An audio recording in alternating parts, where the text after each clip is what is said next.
हम अक्सर कहते हैं कि संसद देश में न्याय का सर्वोच्च मंदिर है, जहां कानूनों पर चर्चा होती है, जनता के मुद्दों पर बहस होती है।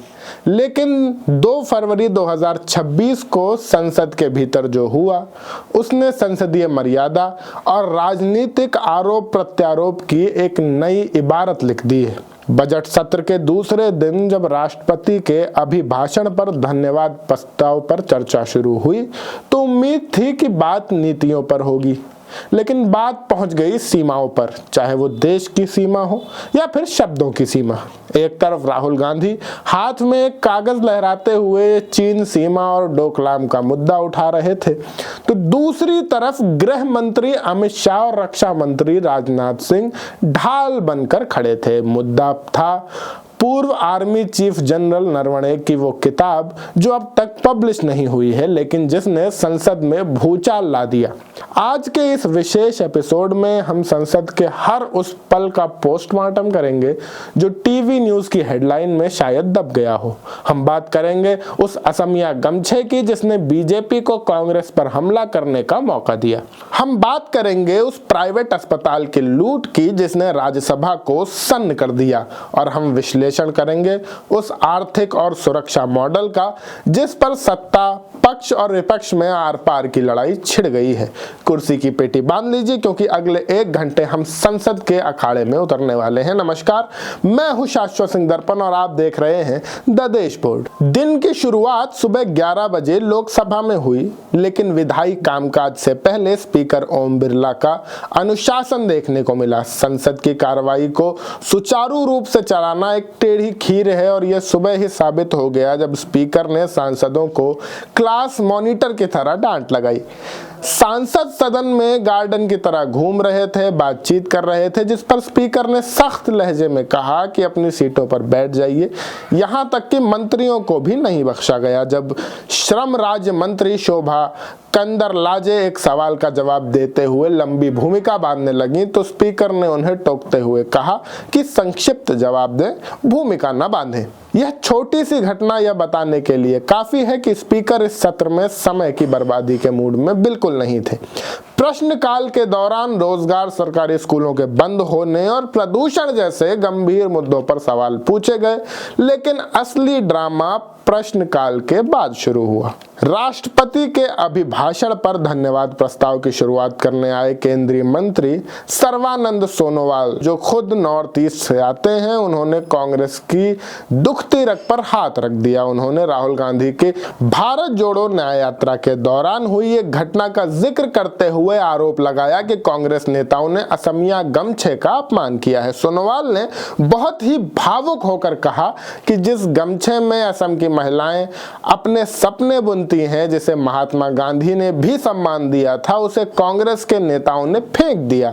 यह आरोप केवल एक कपड़े के टुकड़े का नहीं था, बल्कि नॉर्थ ईस्ट की अस्मिता का सवाल बनकर पेश किया गया।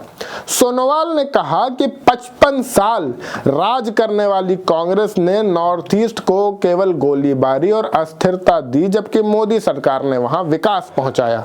यह बीजेपी की एक सोची समझी रणनीति थी। राहुल गांधी के बोलने से पहले ही उनकी छवि को नॉर्थ ईस्ट के विरोधी साबित करने की। सोनोवाल के बाद मोर्चा संभाला बीजेपी के फायर ब्रांड युवा सांसद तेजस्वी सूर्या ने।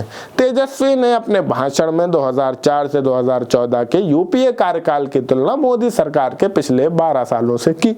उन्होंने याद दिलाया कि कैसे पहले देश के हर कोने में बम धमाके होते थे, नक्सलवाद चरम पे था, और आज स्थिति कैसे बदली है। लेकिन जैसे ही तेजस्वी ने पुरानी सरकार की नाकामियां गिनानी शुरू की, कांग्रेस और विपक्ष के सांसद भड़क गए और वेल में आ गए। यहाँ एक बहुत ही दिलचस्प वाकया हुआ। आमतौर पर सांसद के बचाव में गृह मंत्री सीधे खड़े नहीं होते, लेकिन जब विपक्ष ने तेजस्वी को घेरना शुरू किया तो अमित शाह खुद अपनी सीट से उठे।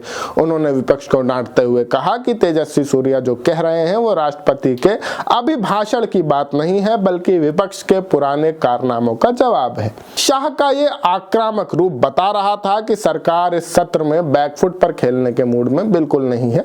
देश भर में उनकी जो कमजोर स्थिति नजर आ रही है, जाहिर सी बात है उसे डिफेंड करने के लिए कहीं ना कहीं से बात रखनी पड़ेगी। प्रेस कॉन्फ्रेंस में रखी नहीं जा सकती क्योंकि वो होती नहीं है। तो जाहिर सी बात है संसद में थोड़ा सा मजबूत दिखाने के लिए खुद को कुछ ऐसे कदम उठाए जाने थे। इसी बीच प्रधानमंत्री मोदी की एंट्री होती है और उन्होंने विपक्ष के इंडिया अलायंस पर तंज कसते हुए उन्हें हार की एडवांस बधाई दे दी। अब आते हैं आज के सबसे बड़े हाईलाइट पर, राहुल गांधी का भाषण। राहुल गांधी जब बोलने के लिए खड़े हुए तो उन्होंने सीधे चीन सीमा विवाद पर हाथ डाला। उन्होंने पूर्व army chief general MM Naravane की उस किताब 4 स्टार्स ऑफ डेस्टिनी का जिक्र किया जो अब तक पब्लिश नहीं हो पाई है।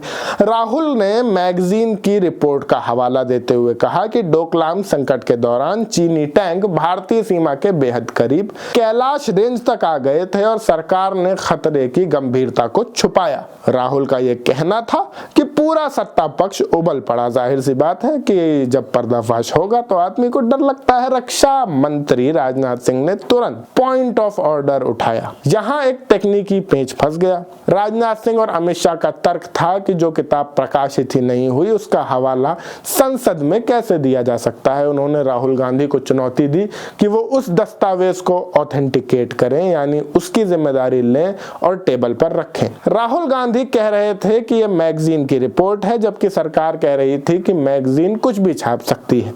जब तक जनरल नरवणे की किताब नहीं आती इसे सच नहीं माना जा सकता। यह बहस इतनी तीखी हो गई कि स्पीकर को भी हस्तक्षेप करना पड़ा। राहुल ने स्पीकर से कहा, सर आप ही बता दीजिए मुझे क्या बोलना है। इस पर स्पीकर ओम बिरला ने तल्ख टिप्पणी की कि मैं आपका सलाहकार नहीं हूं। यह पूरा घटनाक्रम यह दिखाता है कि चीन और सीमा सुरक्षा का मुद्दा सरकार के लिए कितना संवेदनशील है और क्या सरकार वाकई चीन के मामले में कमजोर होती हुई नजर आ रही है। सरकार किसी भी कीमत पर यह नैरेटिव सेट नहीं होने देना चाहती कि सीमा पर हम कमजोर पड़ रहे थे, जबकि विपक्ष इसी डर को उजागर करना चाहता है। लोकसभा के शोरगुल से निकलकर अब चलते हैं राज्यसभा, जहां मुद्दों का स्वरूप थोड़ा अलग था लेकिन तीखापन वैसा ही। आम आदमी पार्टी की सांसद स्वाति मालीवाल ने एक ऐसा मुद्दा उठाया जो भारत के हर मध्यम वर्गीय परिवार के दिल से जुड़ा है, प्राइवेट अस्पतालों की लूट का मुद्दा। उन्होंने बहुत ही मार्मिक तरीके से बताया कि कैसे इमरजेंसी में जब मरीज अस्पताल पहुंचता है तो इलाज से पहले उसका इंश्योरेंस पूछा जाता है। जैसे ही पता चलता है कि इंश्योरेंस है, अस्पताल का मीटर चालू हो जाता है। 5 रुपए के ग्लव्स 500 रुपए में, रूम रेंट 5 स्टार होटल से भी ज्यादा।